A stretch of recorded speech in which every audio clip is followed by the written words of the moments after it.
జగన్ అధికారంలోకి వచ్చాక శాంతం వదిలేసినటువంటి అమరావతి సిఆర్డీఏ ప్రాంత వ్యవహారాలు ఇప్పుడు వన్ బై వన్ చూస్తున్నారు. తాజాగా వివేక్ యాదవ్ అమరావతి నిర్మాణ పనుల్ని పరిశీలించారు. రాజధాని అమరావతిలో నిర్మాణంలో ఉన్నటువంటి AP CRDA Amaravati smart city పనుల్ని సంస్థ కమిషనర్ వివేక్ యాదవ్ అధికారులతో కలిసి పరిశీలించారు. ముఖ్యంగా అమరావతిలో ట్రంక్ రోడ్ల వెంబడి మరియు నిర్మాణంలో ఉన్నటువంటి భవన సముదాయాల ప్రాంతాల్లో పెరిగిన ముళ్ళకంపలు వెంటనే తొలగించాలని ఆదేశించారు. ఇందుకు 76 జేసీబీ యంత్రాలను ఏర్పాటు చేసి యుద్ధ ప్రాతిపదికన శుభ్రం చేస్తున్నారు. పనులు ఇంజనీరింగ్ అధికారులతో కలిసి పరిశీలించారు.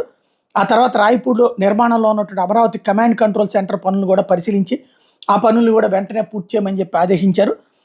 ఆ తర్వాత ఉద్దండరాయనపాలెంలో అమరావతి శంకుస్థాపన జరిగిన ప్రాంతాన్ని పరిశీలించి అక్కడ నిరంతరం ఉన్నతాధికారుల పర్యవేక్షణలో సెక్యూరిటీ గార్డుతో రక్షణ కల్పించమని చెప్పి ఆదేశించారు. టోటల్గా అమరావతికి పునర్వైభవం లేదా పునర్వైభవం అనాలి. ఎందుకంటే మధ్యలో వైభవం దెబ్బతీసినటువంటి సందర్భంలో ఇప్పుడు పునర్వైభవం తీసుకొచ్చేటువంటి ప్రక్రియ ఆరంభమైంది.